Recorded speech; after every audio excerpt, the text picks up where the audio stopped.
buenas tardes a todos nuestros seguidores del Ecoexploratorio Museo de Ciencias de Puerto Rico. En nuestra edición Huracanes y COVID-19, en colaboración con el CDC y el Departamento de Salud, hoy tenemos a la doctora Jessica Irizarry, directora a nivel central del Sistema de Rastreo y Conductas y de Contactos, y la doctora Fabiola Cruz, directora del Sistema Municipal de Investigación de Casos y Rastreo de Contacto. Yo soy su moderadora del día de hoy, Nelmari Landrau. Les recuerdo que pueden dejar sus preguntas en la sección de Q&A si están en la aplicación de Zoom o si están en Facebook Live en la sección de comentarios. Ahora les dejo con la doctora Jessica y Fabiola.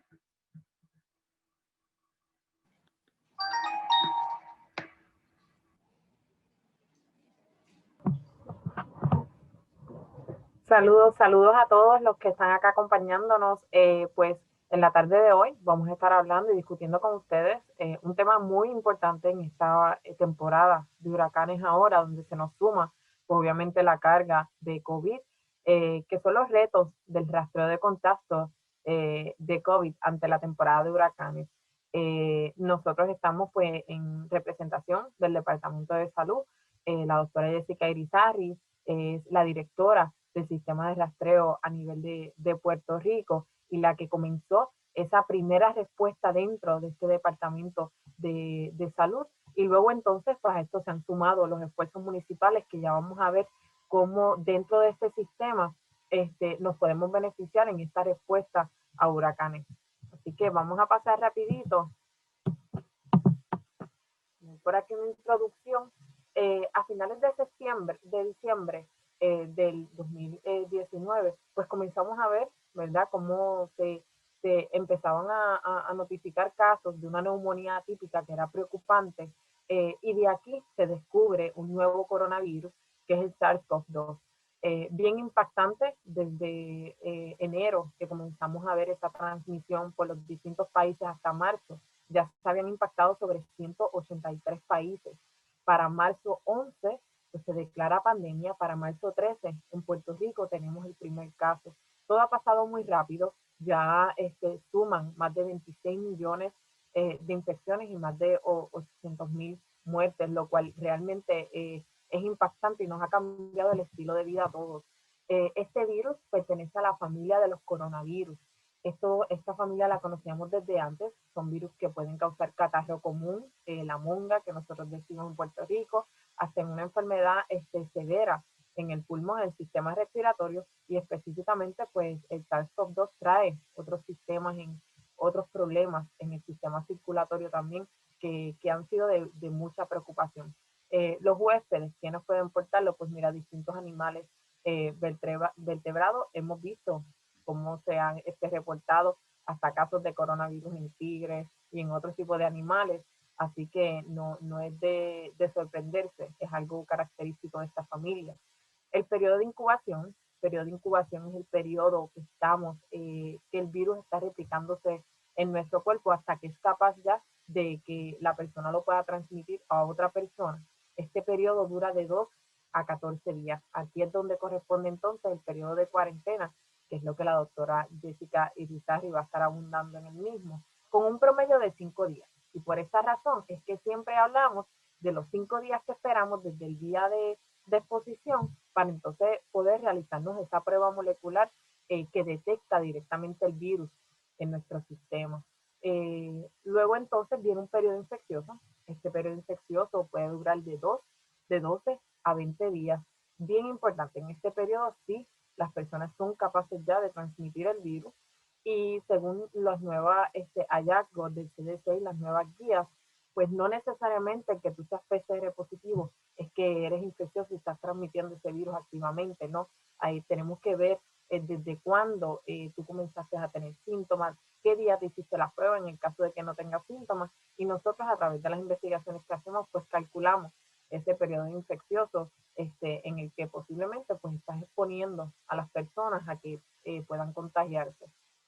Pero nos queda mucho por conocer de este virus, nos queda por conocer la temporalidad.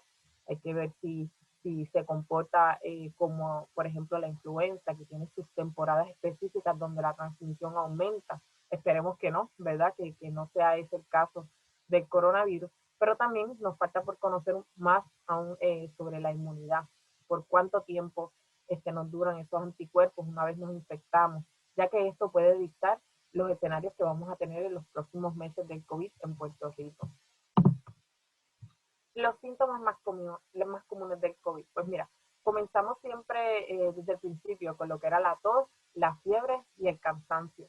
Pero a esto, poco a poco, según hemos tenido la experiencia, se ha sumado la congestión nasal, secreción nasal, dolor de garganta, dolor de cabeza, diarrea, fatiga y dificultad para respirar. Vimos, hace poco salieron los primeros resultados del Sistema Municipal de Investigación de Casos y Rastreo de Contactos, y precisamente los síntomas principales estaba inicialmente el dolor de cabeza, teníamos dolores musculares también, tos, fiebre y cansancio. La fiebre estaba en el quinto lugar y no es de sorpresa, pues obviamente era parte de los síntomas y también pues es bastante prevalente en los casos. Pero si vemos bien estos síntomas los podemos confundir con muchísimas otras enfermedades en Puerto Rico, similares, que son la influenza, el catarro, la monga, otros síndromes virales, entre otras cosas, enfermedades gastrointestinales. Así que definitivamente el marco es bastante complejo. Claro, dentro de COVID pues hay unas complicaciones que nos preocupan muchísimo. Y aquí está la neumonía, aquí está el fallo respiratorio, aquí entra el fluido en los pulmones, infartos, fallos en múltiples órganos, sepsis, y algo característico de este virus son los coágulos en venas y arterias. Y pues claro que puede llevar hasta la muerte. Así que por esa razón, cuando estamos en esta respuesta, especialmente cuando estamos en la temporada, como estamos en la temporada de huracanes, cuando estemos en momentos en que no podamos utilizar la prueba si hay escasez y nos tengamos que basar en síntomas, vamos a ser responsables y vamos a pensar en lo peor que quizás podemos tener, que en este caso pues sería el COVID.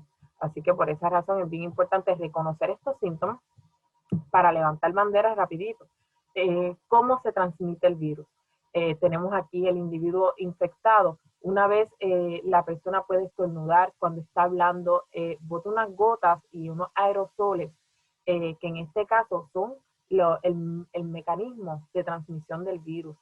Las gotas de persona a persona. Por esa razón nosotros ya hacemos un llamado a que utilicen las mascarillas y que mantengan esas distancias. Cuando las personas estornudan, eso cae en la superficie, personas que toca la superficie y entonces va a las mucosas, a los ojos, la boca, la nariz, pues de esta forma también nos podemos contaminar. Y algo más nuevo que pues se ha enfatizado bastante es los aerosoles en esta circulación de los espacios cerrados, que el aire acondicionado los recircula. Pues definitivamente esto es una de las nuevas herramientas que tenemos para poder controlar el virus y mantener en la mayor medida que podamos esa transmisión y detenerla. En Puerto Rico, ¿qué marco tenemos ahora? Pues en este momento, esta gráfica nos dista hasta agosto 14. En agosto 14 el panorama era que los casos pues iban en aumento. Ya desde ahí y desde mediados de julio, estábamos viendo el comienzo de lo que era una marcada transmisión comunitaria. En una transmisión comunitaria ya los brotes son cada día más difíciles de identificar y de clasificar dentro de unos parámetros.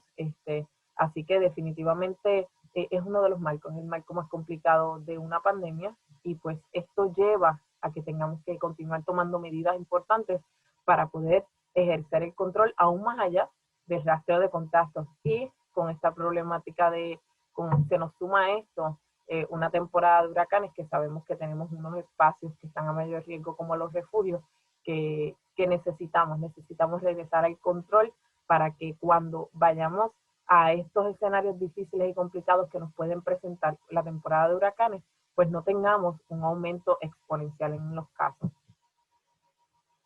¿Y en qué consiste el sistema de investigación de casos y rastreo de contactos? Para eso está la experta, la doctora Jessica Irizarry, que va entonces a entrar en lo que es la investigación de casos, que es lo primero que se hace, y luego el rastreo de contactos, siempre con el propósito de cortar cadenas de transmisión y prevenir los futuros contagios.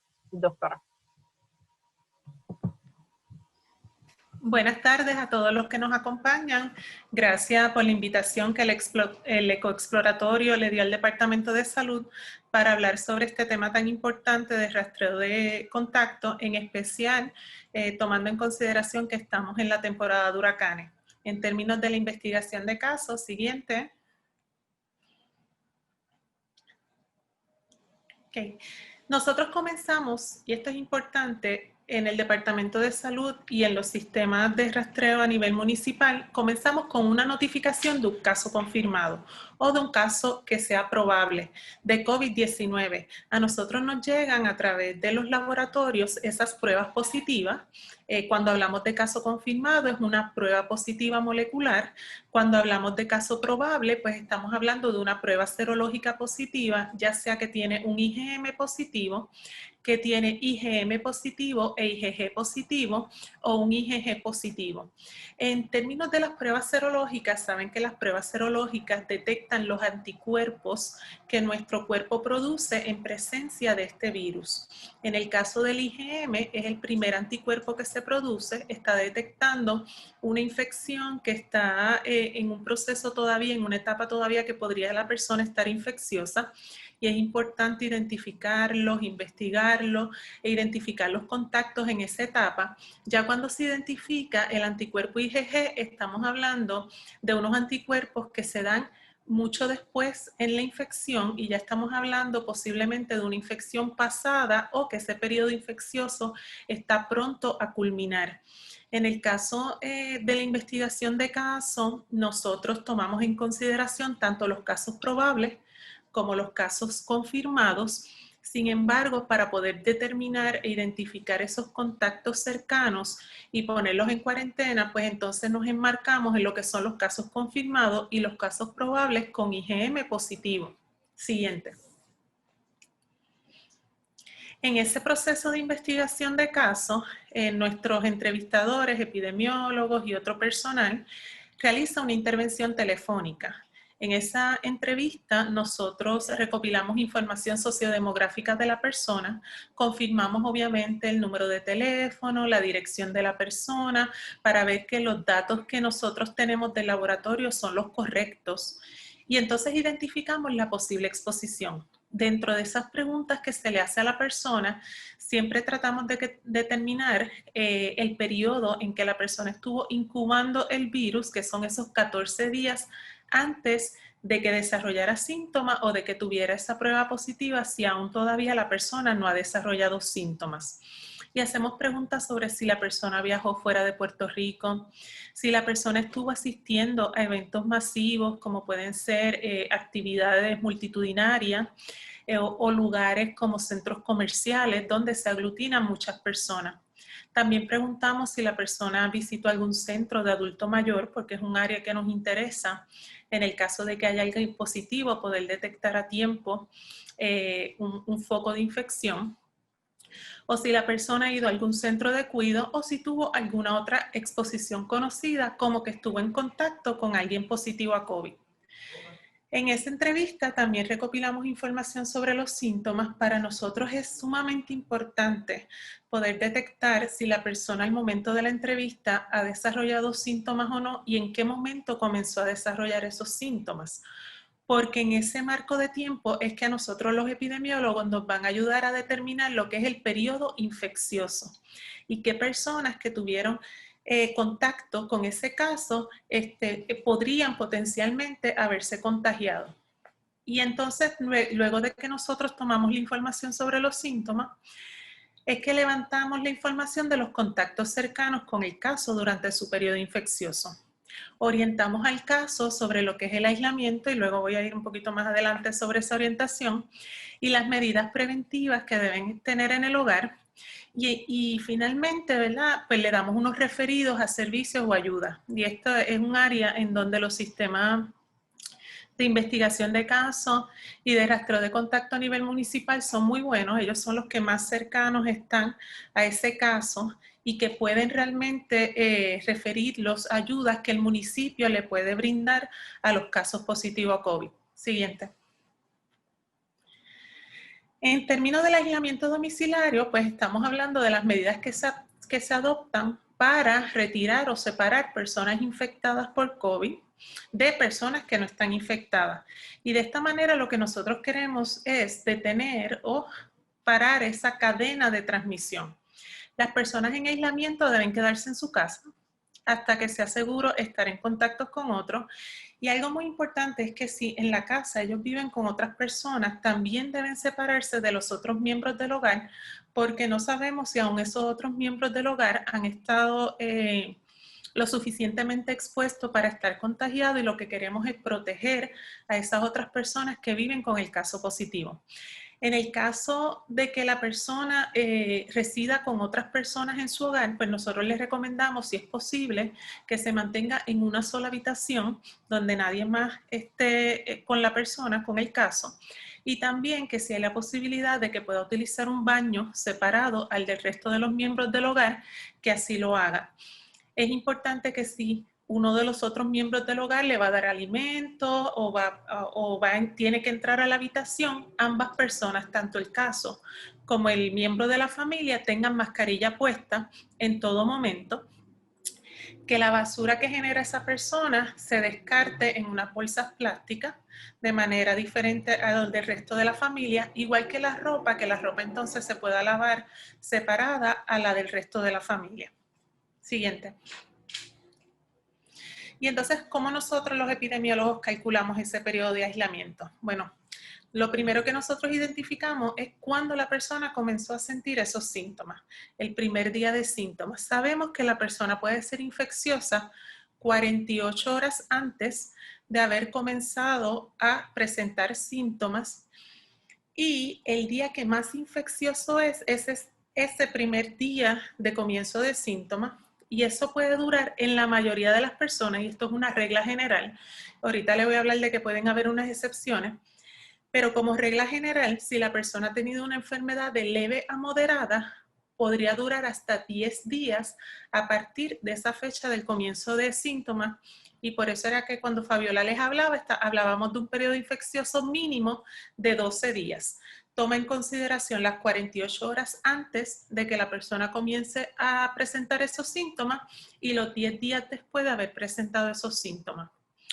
En el caso de que la persona no haya presentado síntomas aún cuando le hacemos esa entrevista, entonces tomamos como fecha la fecha en que fue positivo en esa prueba molecular, en esa primera prueba molecular. Y de ahí nuevamente calculamos los 2 días hacia atrás, las 48 horas, y los 10 días hacia adelante. En el caso de personas que tienen una enfermedad severa, personas que requiera que hayan estado hospitalizadas, personas que tienen problemas con su sistema inmunológico, personas que tienen alguna enfermedad autoinmune, ese periodo se puede extender hasta 20 días. Y en ese caso, pues casi siempre se necesita el apoyo o la asistencia de un especialista en control de infecciones para determinar si esa persona puede descontinuar o no su aislamiento. Pero esta regla general le va a aplicar a la mayoría de las personas que presentan una enfermedad entre leve a moderada. Siguiente. En el caso del rastreo de contacto, este es el componente que viene luego de haber hecho esa investigación de caso. Lo que queremos es poder identificar contactos cercanos de casos confirmados y de esta manera monitorearlos para ver si esa persona desarrolla síntomas durante ese periodo de incubación.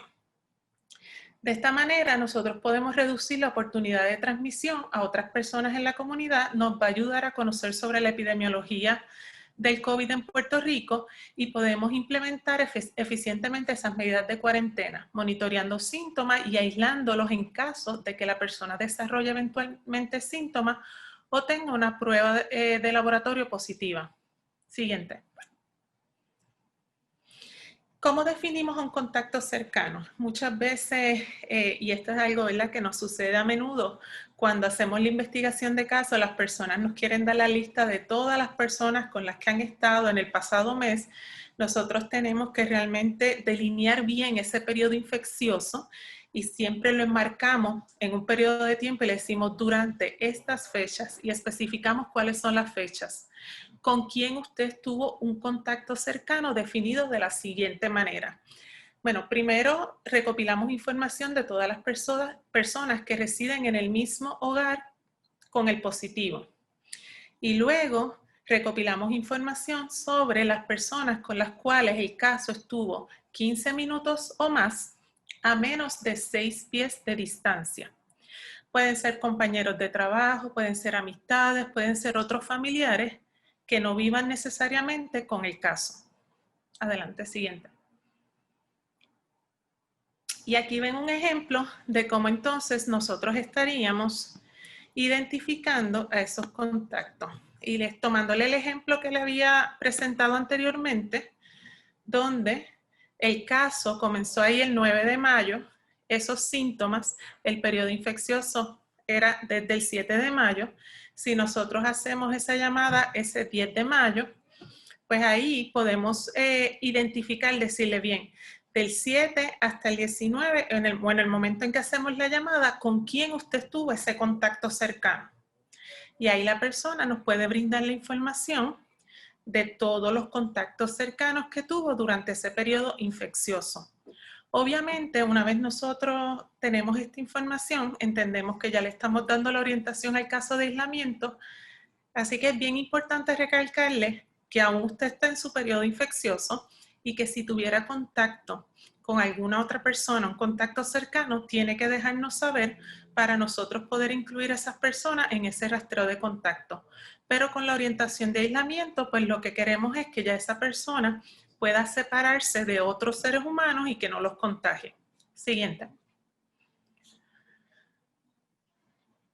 Okay. ¿Y qué nosotros hacemos entonces con los contactos? Bueno, una vez identificamos los contactos, comenzamos a hacer esas primeras llamadas a los contactos para orientarlos sobre lo que es la cuarentena. Y cuando nosotros lo llamamos, pues le decimos, usted ha sido identificado como un contacto cercano de un caso positivo de COVID. Nosotros no le decimos quién es el caso, pero muchas veces ya la persona lo sabe, porque el caso los ha llamado y le ha dicho, mira, yo salí positivo y tú estuviste conmigo, compartimos este fin de semana, para que sepas que te van a estar llamando del Departamento de Salud o de los sistemas municipales.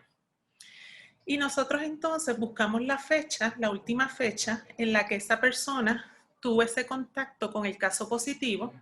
Y entonces contamos los 14 días. ¿Por qué los 14 días? Bueno, recuerden lo que les estaba explicando Fabiola sobre el periodo de incubación, y es el periodo en que la persona estuvo expuesto al virus y podría desarrollar los síntomas o podría enfermarse si realmente se contagió, ¿verdad? Porque para que una persona se contagie, tiene que estar expuesto a suficiente carga viral, tiene que estar expuesto por un tiempo prolongado para poder entonces contagiarse. Y por eso es que monitoreamos a las personas por 14 días, para ver si durante esos 14 días desarrollan síntomas o no. Siguiente. Y aquí ven el ejemplo, entonces, de cómo nosotros determinamos cuándo es que se pone la cuarentena, y estamos haciendo referencia nuevamente al ejemplo que dimos anteriormente, para que lo tenga. Una vez se hizo esa llamada al caso, recopilamos la información de los contactos, vamos a asumir que hicimos la llamada al contacto ese 13 de mayo, pero realmente la persona tuvo la exposición el 10 de mayo. Pues le sumamos al 10 de mayo 14 días, esa persona debe estar en cuarentena hasta el 24 de mayo, aun cuando la llamada la hicimos el 13 de mayo. Siguiente. Sin embargo, cuando los contactos residen o viven en el hogar, con el caso, nosotros los identificamos como personas que están en una exposición continua. O sea, es un poco difícil determinar la fecha de exposición porque al vivir con la persona, aun cuando simplemente en las medidas de aislamiento, entendemos que ese contacto está en una exposición continua. Y la realidad es que en este caso la cuarentena va a durar más de los 14 días. ¿Por qué razón? Porque yo tengo que esperar a que la persona, el caso positivo, finalice su periodo de aislamiento y ese último día tomarlo como la última fecha de exposición del contacto y luego sumarle los 14 días. Siguiente. En esta siguiente diapositiva van a ver cuánto se puede extender una cuarentena de una persona que reside con un caso. Estamos en el mismo ejemplo que con el cual comenzamos, donde la persona presentaba síntomas el 9 de mayo. Su periodo de aislamiento finaliza el 19 de mayo y esa es la fecha que yo tomo como última fecha de exposición para comenzar a contar esos 14 días de cuarentena que ese contacto tiene que estar en cuarentena. En este caso, para una persona que reside con un caso positivo, aun cuando el positivo comenzó sus síntomas el 9 de mayo y finaliza su aislamiento el 19, el contacto no finaliza su cuarentena hasta el 2 de junio. Siguiente. Fíjense, vean que en todo lo que nos discutió la doctora Jessica Irizarry, de lo que es el rastro de contacto y cómo nosotros lo estamos haciendo desde el reporte del laboratorio, que nosotros acá lo vemos en los sistemas, en este caso en la plataforma del bioportal. Luego de ahí utilizamos los teléfonos para hacer las llamadas, investigaciones de casos, y luego entonces igualmente por teléfono hacemos esa comunicación inicial con los contactos. Ahora bien, si estamos en una temporada de huracanes y nos toca una situación como la del huracán María, no hay internet, no hay electricidad y tampoco posiblemente hay teléfonos. Así que aquí es donde entran los retos más importantes de hacer esta investigación de casos y rastreo de contactos, por lo que primero pues vemos que a nivel central quizás podría ser muy difícil, pero el Departamento de Salud cuenta también con respuestas municipales que tendrían que obviamente reforzarse y hacer un cambio a papel en el caso de que nos encontremos en una situación bastante difícil, en un marco complicado, hacer ese cambio de los sistemas a papel para hacer el trabajo. Ya en este momento, más que reportar, tenemos que hacer ese trabajo.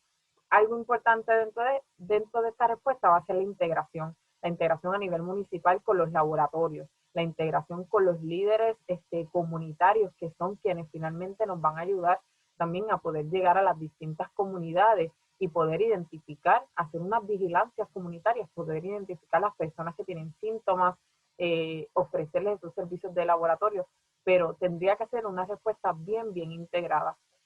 Otra cosa importante, no es nada más ya identificar esos casos, sino ese acercamiento a los contactos. No va a ser por teléfono, pues entonces dentro de este sistema, ¿qué es lo importante que nosotros como comunidades podemos hacer? Que si tenemos síntomas en una situación de un huracán, pues nos aislemos a tiempo. ¿Por qué?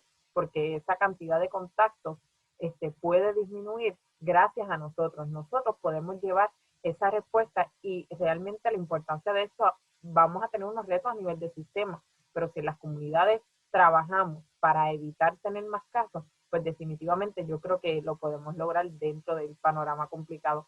Ofrecer seguimientos de casos y contactos se complicaría.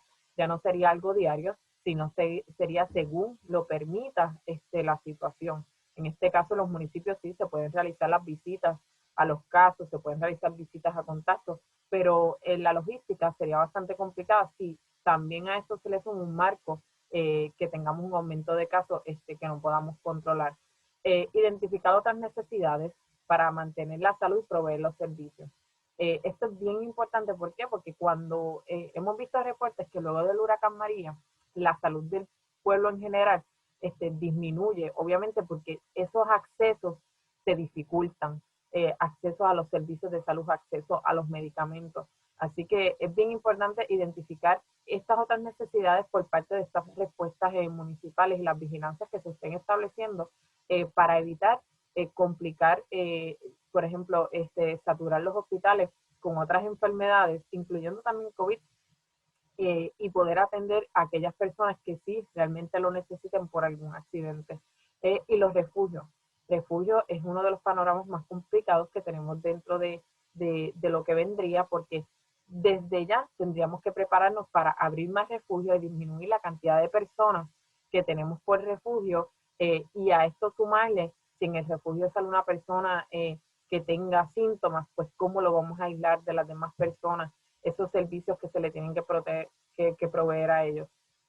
Por otro lado, eso es trabajo de campo. Por otro lado está el reporte de datos. A nivel de Puerto Rico, sabemos desde ya que es dentro de este marco que podemos, y la integración de la tecnología es difícil y tiene sus sus limitaciones. Imagínense sin tener electricidad, sin tener internet, pues definitivamente los datos a nivel de Puerto Rico se van a retrasar según las regiones podamos recopilar toda la información de lo que está pasando en los municipios y se pueda traer entonces a Central para presentar estadísticas y esas vigilancias de lo que estamos haciendo. Así que inicialmente yo creo que esas comunicaciones de las vigilancias van a ser locales y luego entonces con el pasar de la respuesta pues lo podremos mover a nivel regional y a nivel central.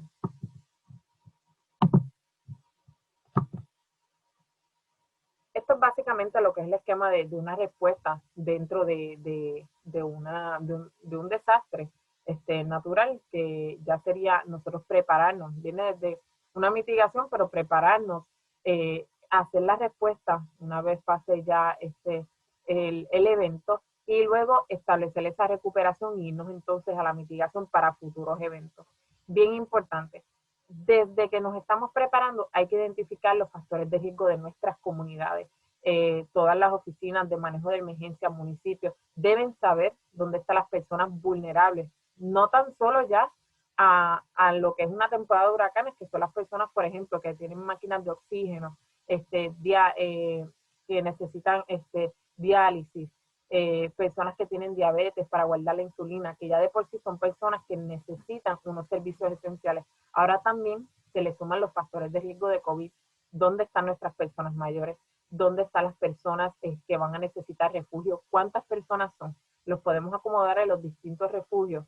Si tenemos una emergencia mayor para la cual no planificamos, como nos estaba contando a Monzón la semana pasada, creo que fue en Tuabaja, que uno de los municipios que no planificaban que iban a tener tanta persona en los refugios, en este marco de COVID, no podemos aglomerar tantas personas en los refugios como en ese momento se hizo. Así que tenemos que tener una planificación mayor en esta línea y conocer bien estas comunidades de nosotros. Planificar, obviamente, estas vigilancias, como les estaba explicando, si no tenemos comunicación, sin tecnología, luz eléctrica, difícil acceso a suministros. Ya no es tan solo a comida, sino también a mascarillas, hand sanitizer, el jabón, otras cosas importantes que se suman dentro de lo que es la respuesta de COVID. Y velar por cómo entonces vamos a trabajar con el nivel de la salud mental. El nivel de la salud general se reduce tanto físico como mental luego de un evento como este. Y ya de por sí el pueblo de Puerto Rico arrastra con con muchas situaciones. Encima tenemos COVID que nos afecta a la salud mental. Así que desde ya tenemos que ir mirando cómo podemos responder a esto para mitigar los daños en nuestra población. Luego de que ocurra el desastre, pues evaluar lo que tenemos, identificar las necesidades, nuevamente comenzar la vigilancia de COVID por las comunidades, no tan solo de COVID, yo diría también aquí añadir otras enfermedades infecciosas que podríamos estar identificando dentro de la misma. Aquí también se suma la leptospirosis, se suman otras afecciones, enfermedades crónicas, y sé que muchas veces los esfuerzos comunitarios, los esfuerzos de las distintas organizaciones sin fines de lucro ayudan en esta respuesta. Así que sería bueno integrarse para poder hacer una vigilancia general a nivel local. Buscar contactos en nivel regional y central a la mayor brevedad posible. Eso ya es tarea de los epidemiólogos municipales que necesitan llevar esos datos y lo que está pasando al Departamento de Salud en ese nivel regional y central para que podamos nosotros tener los datos para luego entonces poder crear políticas públicas que nos ayuden o a mejorar la situación en ese momento o a mitigar los daños para una futura para una futura catástrofe o futuro problema. Y pues de esta forma mejorar los planes de acción que tenemos en esta preparación. Prepararnos. Este es el momento de que estemos saludables. Este es el momento de que tengamos nuestros medicamentos al día, de que tengamos nuestras enfermedades crónicas controladas. No es mañana, no es durante el huracán, es ahora. Y pues como tenemos COVID, sabemos que la visita a los hospitales quizás no va a ser tan placentera. No creo que lo sea de cualquier forma, pero en este panorama se complica aún más. Conocer los números de los teléfonos de las agencias que están envueltas en esa respuesta de emergencia y también de su sistema municipal de investigación de casos y rastreo de contactos.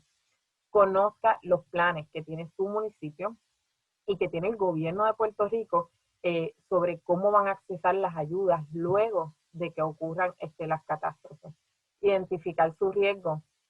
Si usted vive en un área inundable o su casa corre peligro ante el evento que podamos tener y usted tiene que moverse a un refugio, pues tenemos que identificar ya eso de antemano para poder planificar y tener los recursos que vamos a llevarnos a este refugio con nosotros. Planificar para manejar COVID en casa. Si tenemos un caso de COVID, esta persona pues tiene que permanecer en aislamiento. Bien. Si nos toca recibir en nuestras casas de emergencia, que Dios no lo quiera, de emergencia, alguna familia que necesite asistencia y que tenga un caso positivo de COVID, pues obviamente sí hay que ser solidarios, pero tenemos que tener un plan para poder recibir también situaciones como esta. Así que identificar un cuarto, una habitación, como nos estaba explicando la doctora Jessica Irizarry, de antemano, incluso no positivo a COVID, sino una persona que tenga síntomas durante ese periodo que comienza a tener síntomas, pues que se aísle a tiempo en este cuarto y que lo tratemos desde ya como si fuese un paciente de COVID para prevenir.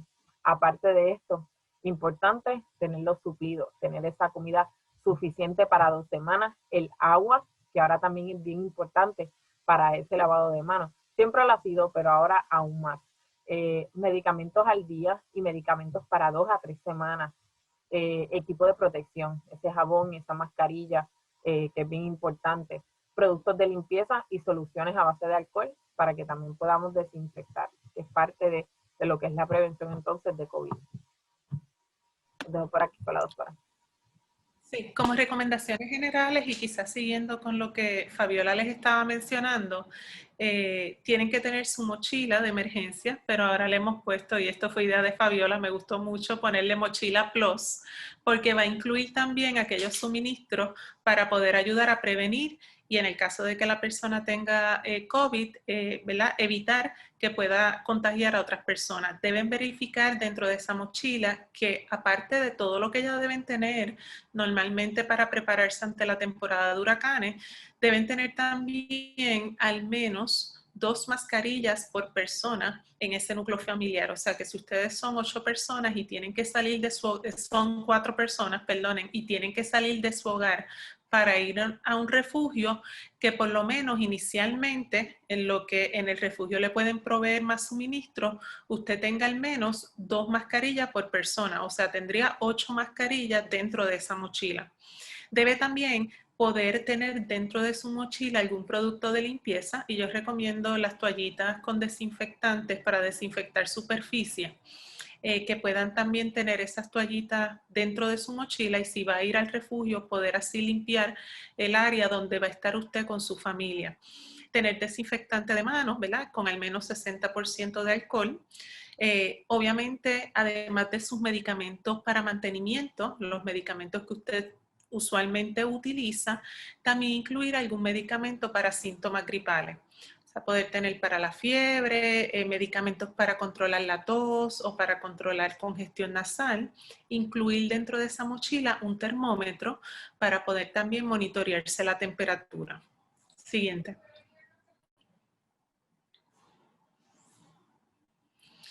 Y si tuviera que evacuar su hogar, seguir todas las directrices de los funcionarios de manejo de emergencia, además de que si por casualidad tiene que ir y asistir a un vecino, siempre mantener ese distanciamiento físico y su mascarilla puesta en todo momento. O sea que si tenemos que ir a ver si nuestros vecinos están bien, una vez pase el evento atmosférico, pues nosotros tener nuestras mascarillas puestas y poder verificar si las personas están bien, pero tratar de lo posible mantener ese distanciamiento físico a menos que tengamos que asistir a la persona para poder salir del hogar. En ese caso, pues entonces siempre se debe buscar la ayuda de esos funcionarios de manejo de emergencia a nivel municipal y a nivel estatal para que puedan asistir a nuestros seres queridos o a nuestros vecinos y familiares.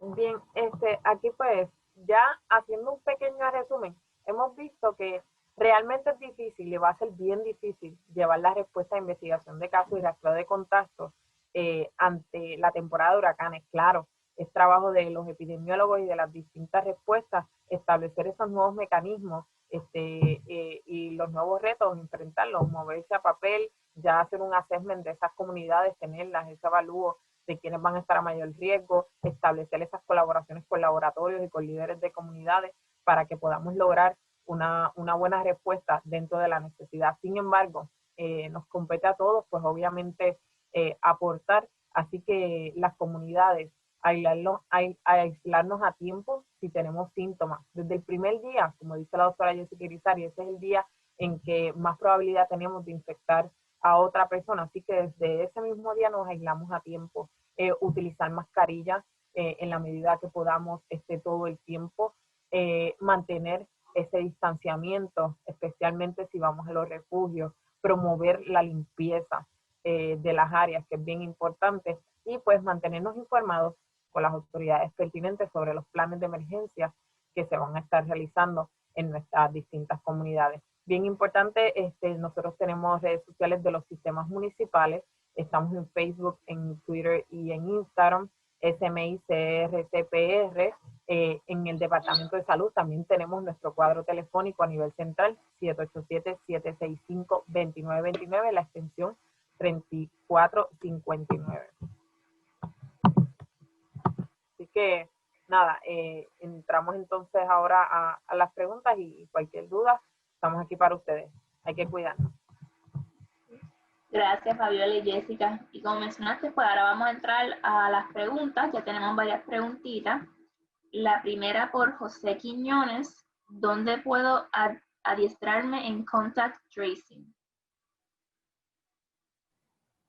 Ok, pues mira, ahora mismo hay unos cursos que son de manera gratuita. Uno le está brindando la Asociación de Oficiales de Salud Estatales y Territoriales, ASTO, por las siglas en inglés, ASTHO, Association of State and Territorial Health Officials.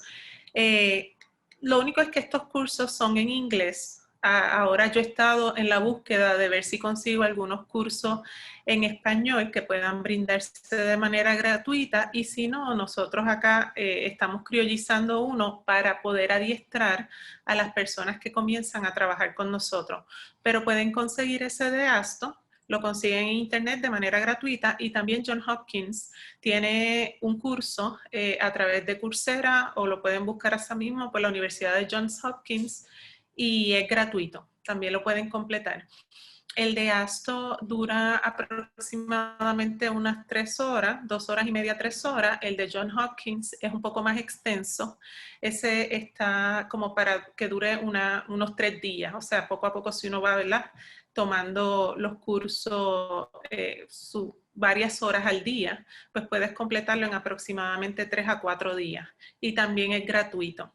Y una vez las personas toman esos cursos, pues terminan con su certificado como que completaron el curso. Pero para todas las personas que comienzan a trabajar con nosotros, tanto en el sistema municipal de investigación de casos y rastro de contacto, como el sistema de rastro de contacto a nivel central, pues aparte de nosotros pedirle que tomen uno de estos 2 cursos, también le damos unos adiestramientos en el proceso y en los protocolos que seguimos en Puerto Rico. Gracias. Y la próxima pregunta de Ruth Díaz. Hay casos que han estado con una persona que salió positiva y a pesar de que se han hecho las pruebas, no los han llamado para monitorearlos. ¿Será por la falta de personal?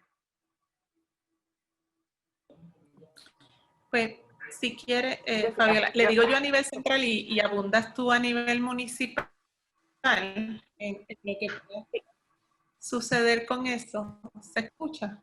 Claro. Sí, se escucha. ¿Se me frizó? Se escucha entrecortado ahora. Ok.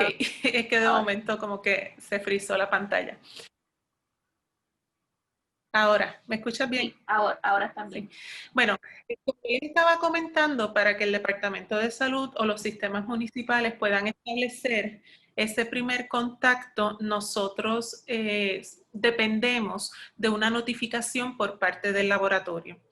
Una vez el laboratorio nos notifica es que puede comenzar esa investigación de caso y ese rastreo de contacto. La realidad, aunque hemos mejorado mucho en los últimos meses, la realidad es que al principio el sistema no estaba preparado para poder atender una pandemia.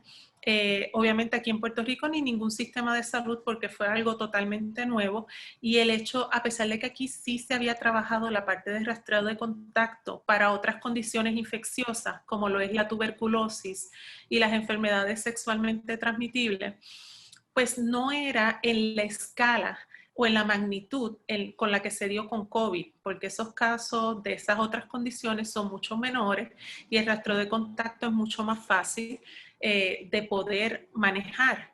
En el caso de Puerto Rico específicamente, con la pandemia, pues al principio la infraestructura del Departamento de Salud a nivel de salud pública no estaba preparada para atender esa situación. A medida que nos dimos con que ya habían casos positivos dentro de Puerto Rico y estuvimos empezando a implementar este sistema de rastreo de contacto y luego al integrar la parte municipal hemos podido mejorar muchísimo la captación de los casos positivos y a su vez de los contactos cercanos. Sin embargo, siempre puede que haya alguno que otro caso que no se pueda contactar porque en ese periodo desde que la persona se hizo la prueba hasta que nosotros nos llega esa notificación, pues realmente se pierde por alguna razón. Y eso es algo que lamentablemente hemos visto. Lo que hemos tratado es de integrar otras estrategias para no depender solamente de los laboratorios de esa notificación. Y les voy a dar un ejemplo.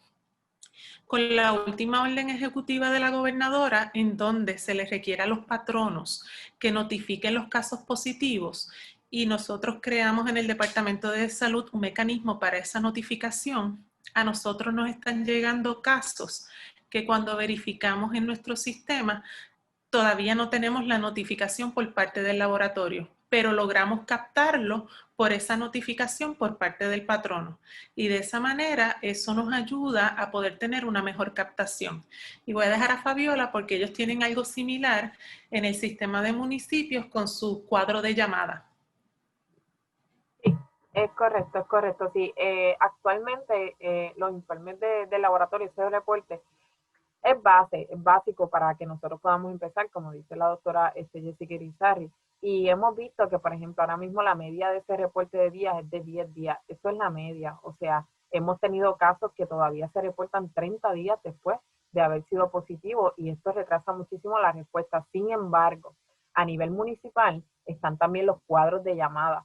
Y en estos cuadros de llamada, pues obviamente los ciudadanos son los que han cooperado a hacer esa parte inicial de la respuesta donde ellos mismos se identifican. Así que ya podemos poner de nuestra parte también, y si el laboratorio no reportó, pues mira, yo fui también responsable y yo llamé a los sistemas municipales y me identifiqué como un caso positivo para poder ayudar a que se comience esa investigación. Sí nos queda mucho pues seguir mejorando en esta parte de reporte, pero también nosotros, los ciudadanos, pues podemos poner de nuestra parte ahora que estos sistemas se están implementando. Igualmente los patronos, pues a nivel central, lo que ustedes hacen repercute definitivamente a los municipios también. Así que sí podemos llegar a tener una mayor captación de estos casos, pero vamos a necesitar ahí un esfuerzo bien grande de todos. Eso es cierto. Y hablando de los municipios, también nos preguntaron si todos los municipios están participando de este programa de rastreo de contacto. No todos los municipios actualmente en el proceso de terminar la implementación tenemos 75 municipios, pero los municipios que no están dentro de la respuesta municipal son municipios que están cubiertos por la respuesta entonces regional y la respuesta central. Y a esto pues obviamente se le suma el otro trabajo que se hace a respuesta central, que son las vigilancias de personas hospitalizadas, que por ejemplo San Juan no está, pero todas estas personas están dentro de esas vigilancias del Departamento de Salud, vigilancia de las personas que han fallecido, de los empleados de salud y de los centros de envejecientes. Así que no todos están en el sistema, pero hay una red de apoyo detrás de los que no están envueltos. Gracias. Y también nos preguntan si hacen rastreo de contactos con los viajeros que son residentes. Es decir, vivo en Puerto Rico y viajo a Florida. Cuando regreso, ¿debo registrarme en algún documento del Departamento de Salud? Sí, sí. Según la orden ejecutiva 052-2020-052, requiere que todas las personas que entren a Puerto Rico, sean residentes o sean visitantes, tienen que completar una declaración de viajero, un Travel Declaration Form. Una vez la persona completa ese Travel Declaration Form, tiene que entrar con una prueba negativa. Si no tiene la prueba negativa molecular disponible al momento, la prueba no puede ser de más de 72 horas previo a la llegada a Puerto Rico. Si la persona no tiene esa prueba, entonces se compromete que al entrar en Puerto Rico va a estar en una cuarentena autoimpuesta por 14 días, a menos que durante ese periodo pueda presentar evidencia al Departamento de Salud de una prueba negativa. Y esto aplica tanto a visitantes como a residentes. Además de eso, al completar esa declaración de viajero, nosotros los registramos en un sistema de automonitoreo automático, o sea, un monitoreo automático de las personas para síntomas. Eso solamente para que la persona pueda indicar si en las pasadas 24 horas ha desarrollado algún síntoma sugestivo a COVID. El sistema se llama SARA Alert y son a través de mensajes de texto o correos electrónicos. La persona le van a llegar. Una vez la persona llega a Puerto Rico, 24 horas después, o sea, al otro día, no necesariamente ese mismo día, al otro día, le van a comenzar a llegar esos mensajes. Esos mensajes le van a llegar por 14 días.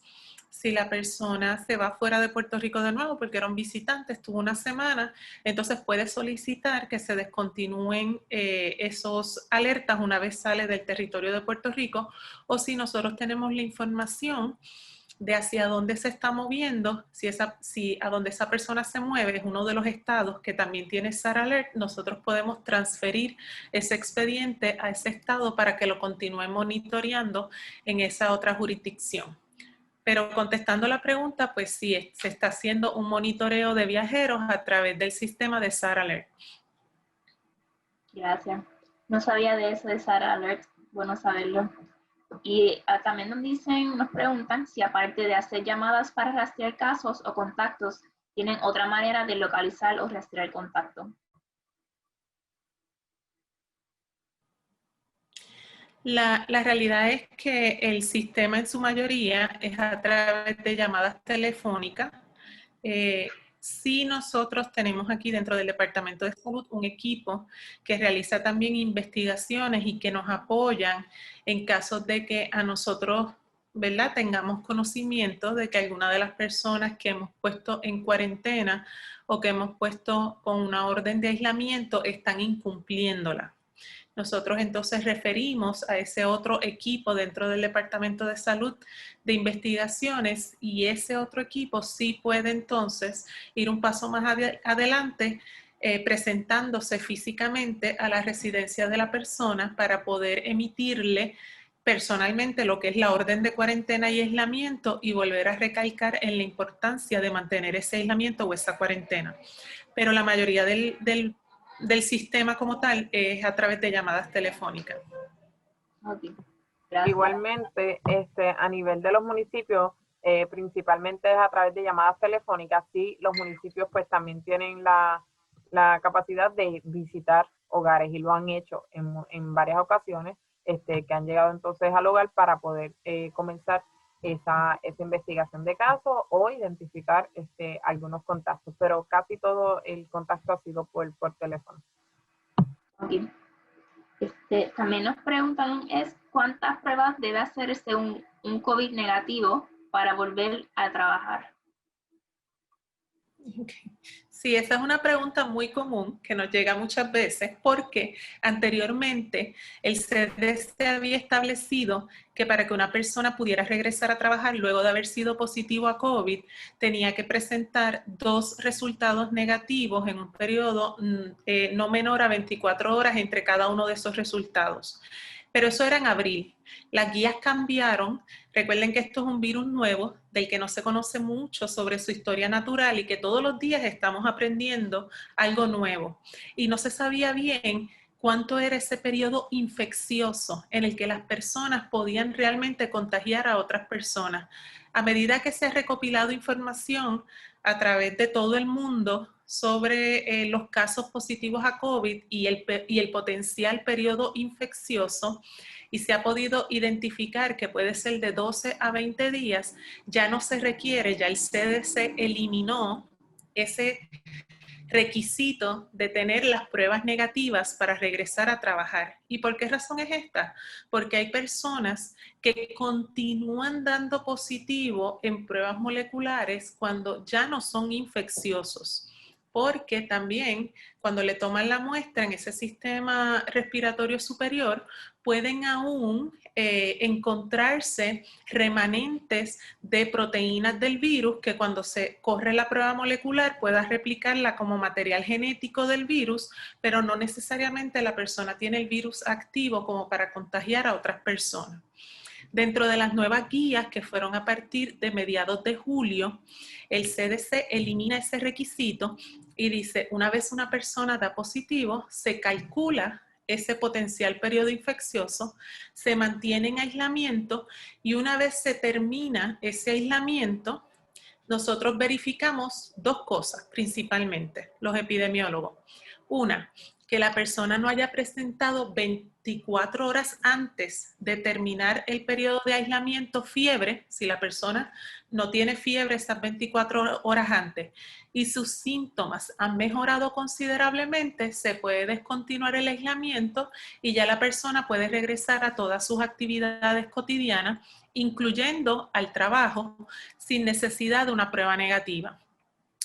Incluso el CDC va más allá y el CDC dice, no recomendamos que una persona se realice pruebas adicionales después de haber dado positivo en 3 meses.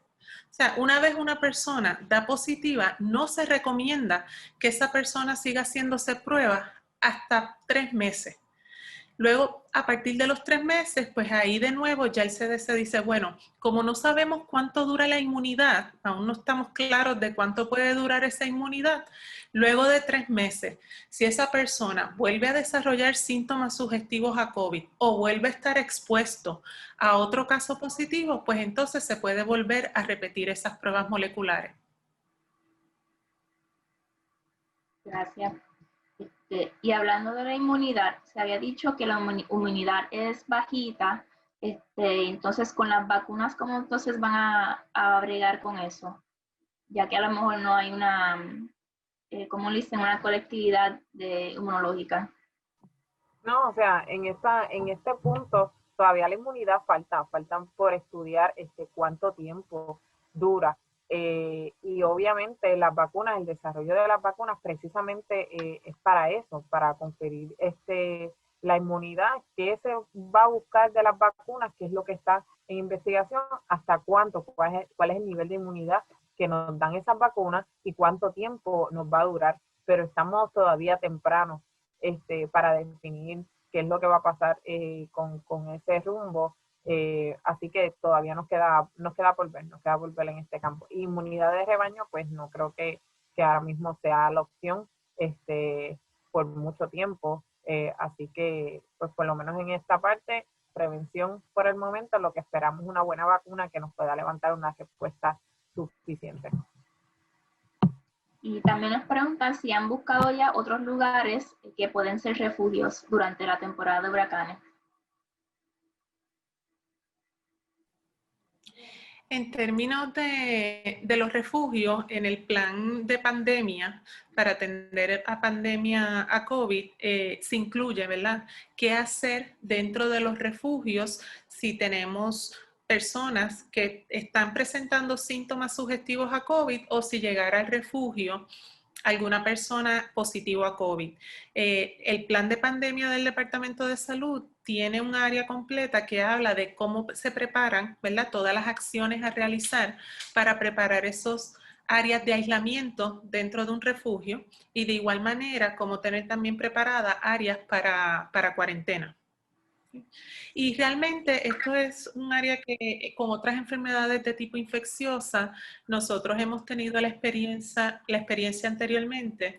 Puedo decir, yo estuve trabajando en la respuesta en el huracán María y nosotros teníamos refugios que tenían preparadas áreas para aislamiento por si nos llegaba, por ejemplo, algún caso de alguna persona con escabiosis, con sarna humana, que tuviésemos que aislar y mantener aislados, pues teníamos esa área preparada para poder utilizarla en ese caso. Así que prácticamente existe ese protocolo, existen esas acciones delineadas de cómo identificar esas personas y cómo mantenerlas dentro del refugio en aislamiento o en cuarentena. Gracias. Y entonces nuestra última pregunta. ¿Son reales los números que ofrece cada municipio y a nivel isla? ¿Y puede una persona sin síntomas morir?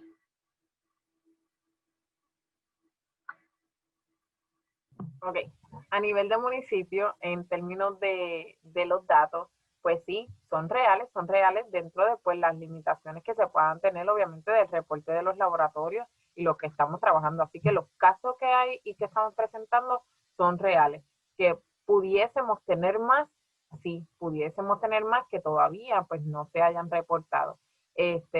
Pero siempre eso es algo beneficioso de tener los sistemas pues obviamente integrados, que los laboratorios reportan a nosotros y municipios utilizan los mismos datos, o sea, la misma base de datos donde los laboratorios están reportando y la misma base de datos del Departamento de Salud. Así que en esta parte pues sí son confiables.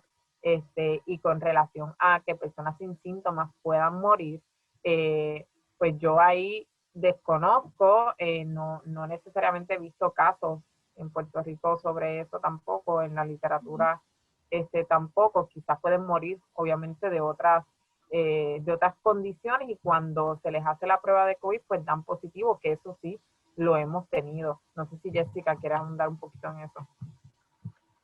Sí, las muertes súbitas por COVID sin ningún síntoma es algo bien poco probable que suceda. Creo que buscando en la literatura vi como 1 o 2 casos que sí se habían documentado donde personas no habían presentado síntomas y eran personas relativamente jóvenes y habían muerto de manera súbita y se atribuía a COVID, pero realmente eso es un evento poco probable y un evento muy raro si realmente finalmente fue a causa de COVID o no, o fue que la persona murió por otra razón y daba la casualidad que también era positivo a COVID. Igual ocurre con las personas totalmente asintomáticas. Yo creo que ahí, desde mi perspectiva, y lo digo con, ¿verdad?, de todas las investigaciones de casos con las cuales he trabajado, hay una percepción errónea de que la mayoría de las personas con COVID son asintomáticos y no es así. O sea, la mayoría de las personas con COVID presentan una enfermedad leve, bien leve, de COVID y quizás no lo identifican como que están enfermos porque un día que la temperatura le subió un poco, pero no tanto como para que ellos detectaran que fue fiebre, se sintieron un poco cansados, sintieron un dolor de cabeza, pero no necesariamente la persona lo identifica como que estuvo enferma. Cuando uno hace esa investigación de caso e indaga un poco más sobre esas fechas cercanas a que la prueba sea positiva, la persona dice, oye, fíjate, sí, tuve un dolor de cabeza tal día, me sentí más cansado de lo normal, o tuve unos dolores en el cuerpo que no son dolores que usualmente yo tengo. Y lo que pasa es que la persona pues no lo identifica como un síntoma de COVID. Pero la mayoría de las personas van a presentar síntomas, lo que pasa es que son síntomas leves y realmente la mayoría de las personas van a sobrepasar el COVID sin complicación más allá. pero sabemos que hay otras personas que son más vulnerables y que son las personas que pueden desarrollar complicaciones y eventualmente la muerte. Y como no sabemos cómo nosotros reaccionemos, por eso yo siempre digo que todos tenemos que protegernos, porque no sabemos si tú vas a ser de los que vas a pasar el COVID, ¿verdad? Con esa enfermedad leve, o si eres del que vas a pasar el COVID con una enfermedad severa que pueda llegar a causarte la muerte. Y sería bueno entonces hacerse una prueba serológica con esa persona que tenía síntomas leves y pasó el tiempo y mira, y piensa hacia atrás y dice, quizás que tuve COVID de verdad. Si pasa tiempo considerable, entendemos que sí, que en una prueba serológica se puede detectar esos anticuerpos. Claro, con la prueba serológica también hay que ser precavidos porque puede detectar anticuerpos de otro tipo de coronavirus, no necesariamente COVID. Así que, aunque a veces detecta anticuerpos, pues entendemos que ahora mismo, como el virus que está circulando en nuestra población, en términos de coronavirus, el más prevalente ahora mismo es el SARS-CoV-2, pues si das positivo en una prueba serológica con una alta probabilidad, es que tuviste expuesto a ese tipo de coronavirus, pero que sepan también que cuando tenemos otros coronavirus circulando o algunos otros virus circulando en la población, pues puede detectar anticuerpos a ese tipo de coronavirus. Pero sí es una posibilidad. Y ahora mismo no existe una para diferenciar cuál coronavirus es.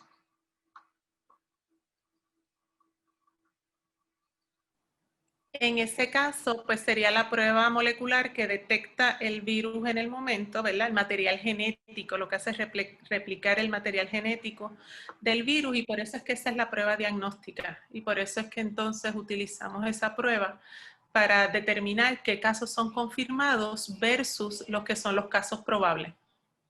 Claro. A esto también se le está sumando, ahora están trayendo las pruebas serológicas automatizadas, que son, Elisa, que contabilizan, no tanto cualitativas como lo que son las pruebas rápidas, que esas quizás tienen mayor especificidad por SARS, pero las pruebas diagnósticos, recuerda que las pruebas serológicas lo que miden es si tenemos anticuerpos, y anticuerpos puedes tenerlo desde estando infeccioso o ya no estando infeccioso, sino en esa etapa de recuperación o ya de convalescencia. Así que la prueba diagnóstica sí siempre va a ser esa prueba de PCR, la prueba molecular que mide directamente el virus. La serológica nos ayuda a tener un marco quizás de en dónde es que estamos. Gracias. Y la última preguntita, ¿qué opinan sobre la vacuna que esperan tener para noviembre en Estados Unidos?